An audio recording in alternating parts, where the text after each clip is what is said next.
यहाँ पे देखिए हमारा तीन ही स्टेप था, application, allotment, first and final call का। जो हमने फर्स्ट एप्लीकेशन की एंट्री पास कर ली है, अलॉटमेंट की कर ली है and first and final call की भी कर ली है।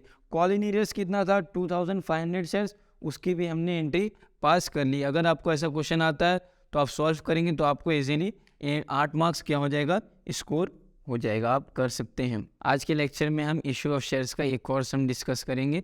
पिछली वीडियो में हमने इशू ऑफ शेयर्स का बेसिक कॉन्सेप्ट जाना था और एक बेसिक्स इलस्ट्रेशन किए थे।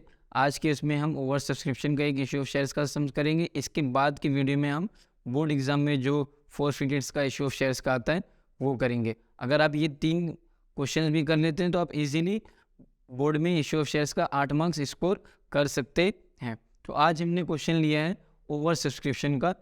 तो पढ़ते हैं क्वेश्चन। गिरीश एंड को limited invited application for 25,000 equity shares. तो आपको क्या करना है, यहाँ पे सर्कल करना है 25,000 इक्विटी शेयर को और यहाँ पे लिखना है लिमिट। ये क्या है, कंपनी की लिमिट है। कंपनी 25,000 इक्विटी शेयर इशू करने जा रही है, जिसकी एक की कीमत कितनी रखी कंपनी, 10 रुपीज़ ईच। ये हो गई इसकी फेस वैल्यू।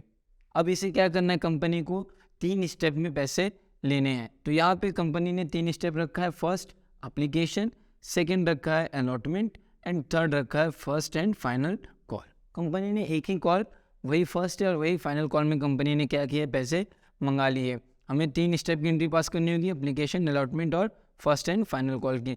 यहाँ पे लिखा है application were receive for 30,000 equity share. तो इसे हम सर्कल कर लेंगे कि एप्लीकेशन कितने का हुआ है 30,000 एंड कंपनी की लिमिट कितनी है 25,000। तो इससे हमें पता चलता है कि ओवर सब्सक्रिप्शन है, पब्लिक ने क्या किया है, ओवर सब्सक्राइब किया है शेयर को। कितना ओवर सब्सक्राइब किया है, तो 30,000 minus 25,000 it will be 5,000 equity share. तो पब्लिक ने 5,000 इक्विटी शेयर क्या किया, ओवर सब्सक्राइब कर लिए, जो कंपनी क्या कर देगी, रिजेक्ट कर देगी।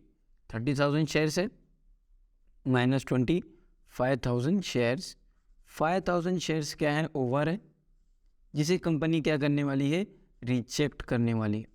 रिजेक्ट करने के बाद कंपनी के पास 2 ऑप्शन होता है, या तो उसका पैसा प्रो रेट अलॉटमेंट की बेसिस पे रख ले या तो उसे रिफंड कर दे। तो यहाँ पे देखिए कंपनी ने क्या किया है, प्रो रेट अलॉटमेंट बेसिस पे इसका पैसा क्या किया है, 5,000 शेयर्स का पैसा रख लिया है। इसके बाद दिया है कि all the money was duly receive. जो भी कॉल्स हुआ था उसका पैसा आया है, एक्सेप्ट फर्स्ट कॉल का कितना पैसा नहीं आया है, 2,500 शेयर्स का पैसा नहीं आया। तो इसे आपको क्या करना है, सर्कल करना है और यहाँ पे लिखना है कॉल्स इन एरियर्स। 2,500 शेयर्स का पैसा नहीं आया है तो कॉल्स क्या हो गए, एरियर से पैसा आना बाकी है। तो हम कितनी एंट्री पास करेंगे देखते हैं। तो पहले हमें पहले स्टेप की एंट्री पास करनी होगी एप्लीकेशन की, उसके बाद हम स्टेप पास करेंगे अलॉटमेंट का 2 एंट्री और उसके बाद लास्ट स्टेप होगा फर्स्ट एंड फाइनल कॉल की और 1 एंट्री पास होगी कॉल इन एरियर्स की। ठीक है, एप्लीकेशन की 2 एंट्री होगी, पहली होगी पेमेंट,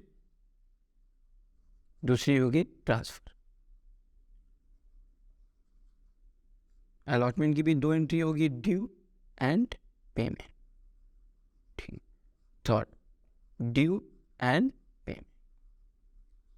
ठीक है, आइए हम अपना स्टेप पास करते हैं। हमारा पहला स्टेप है एप्लीकेशन, तो हम यहाँ पे लिखेंगे स्टेप नंबर 1 एप्लीकेशन।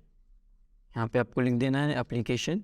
हम एप्लीकेशन की एंट्री पास करने जा रहे हैं। एप्लीकेशन की पहली एंट्री होती है पेमेंट की, तो यहाँ हम लिखेंगे पेमेंट। पेमेंट की एंट्री क्या होती है, बैंक अकाउंट डेबिट।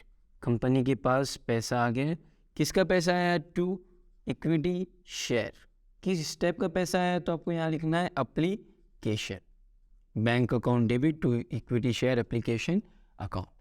कितना पैसा है, तो एप्लीकेशन हुआ था 30,000 शेयर एंड एप्लीकेशन भी कितना रखा गया, 2.50, इट विल बी 75,000 रुपीज़। तो कंपनी के पास एप्लीकेशन का पेमेंट रिसीव्ड हुआ है 75,000 रुपीज़। इसके बाद हमें क्या करना है, सेकेंड एंट्री पास करना है एप्लीकेशन की, जो होती है ट्रांसफ़र की। क्या करेंगे, ट्रांसफ़र। ट्रांसफ़र हम किसका पैसा करने जा रहे हैं, एप्लीकेशन का पैसा। तो हमें यहाँ लिखना पड़ेगा equity share application account debit to किस में ट्रांसफर कर रही है कंपनी? कैपिटल में, equity share capital account.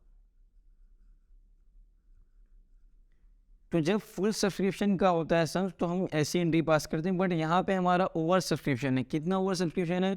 5000 shares का। तो इससे क्या कि कंपनी प्रो रेटा अलॉटमेंट के नाम पे रख लिए, तो हमें यहाँ पे एक और एंट्री पास करनी पड़ेगी to equity share allotment account, equity share allotment account. तो जो एक्सेस पैसा होगा कंपनी क्या करेगी? अलॉटमेंट के नाम पे रख लेगी। तो एप्लीकेशन का कंपनी के पास आया था 75,000 रुपीज़। कैपिटल कितना बनाएगी एज पर द लिमिट? तो कंपनी की लिमिट कितनी है? 25,000 शेयर्स। तो हमने यहाँ लिख लिया 25,000 इंटू 2.50, तो ये हो जाएगा 62,500 रुपीज़। तो कंपनी ने रिसीव किया है 75,000, बट कैपिटल कितना बनाएगी?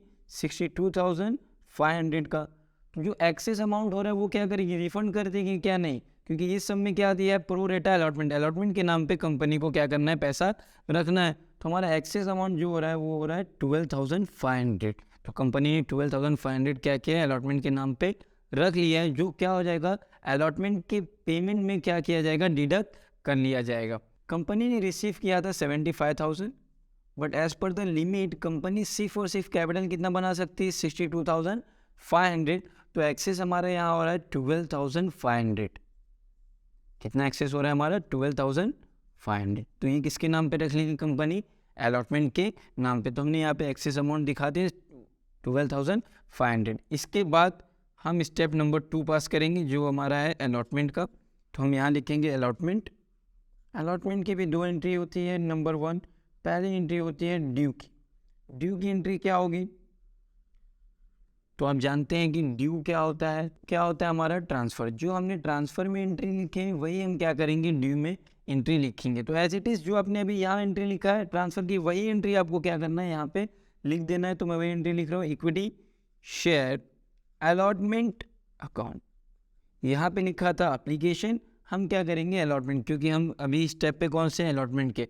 तो equity share allotment account, company ने आपके नाम पे अलॉटमेंट का पैसा ड्यू किया। क्यों ड्यू किया? इसे कैपिटल बनाने के लिए।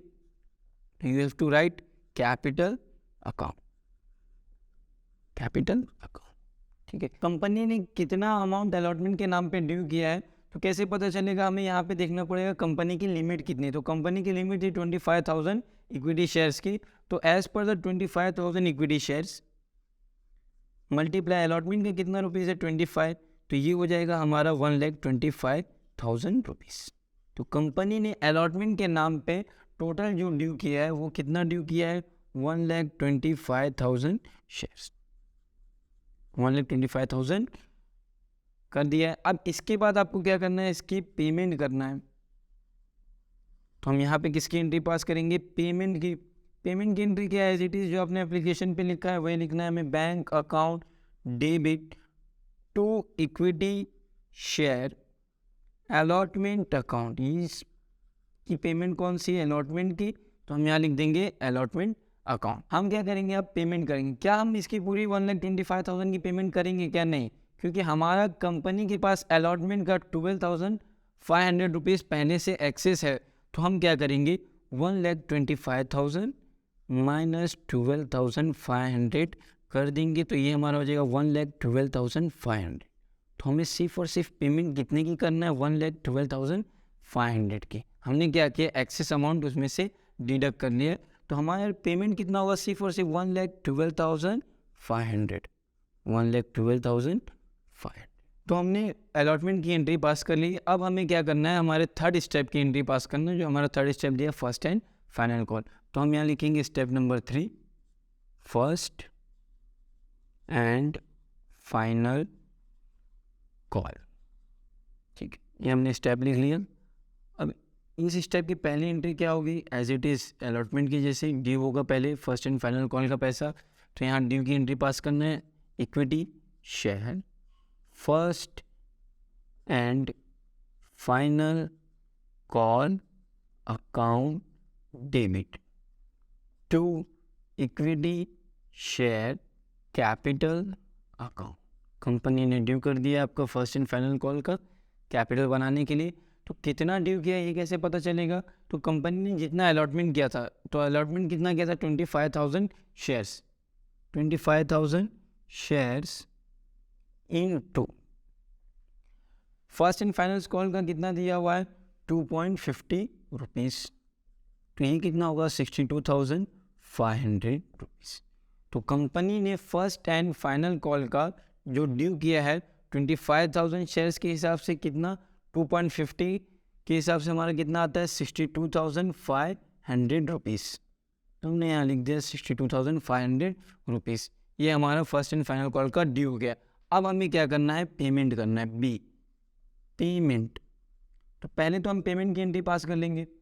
पेमेंट की एंट्री जैसे आपको पता है, बैंक अकाउंट डेबिट हो जाएगा, कंपनी के पास पैसा आ गया। यहाँ आपको दिखाना किसका पैसा है, तो हमने यहाँ दिखा दिया इक्विटी शेयर। किस स्टेप का पैसा है सिर्फ आपको वो लिखना है, फर्स्ट एंड फाइनल कॉल। ठीक है, तो क्या पेमेंट पूरी प्रॉपर हुई है? नहीं, क्योंकि मैंने लास्ट लाइन में दिया था कि एक्सेप्ट 2,500 शेयर्स का पैसा छोड़कर क्या हुई है? पेमेंट हुई है। ठीक है, तो हमारा शेयर्स कितना था?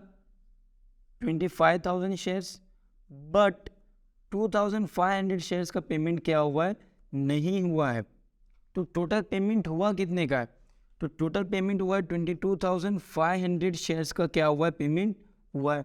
तो क्या हम इसका जो ड्यू का अमाउंट था वो लिख देंगे? नहीं, वो हमें नहीं लिखना है। हम क्या करेंगे, अब पेमेंट जो हो रही है वो सिर्फ और सिर्फ कितने शेयर्स की हो रही है? 22,500 की। तो अब इसे हम मल्टीप्लाई करेंगे फर्स्ट एंड फाइनल कॉल के अमाउंट से, जो कि है 2.50।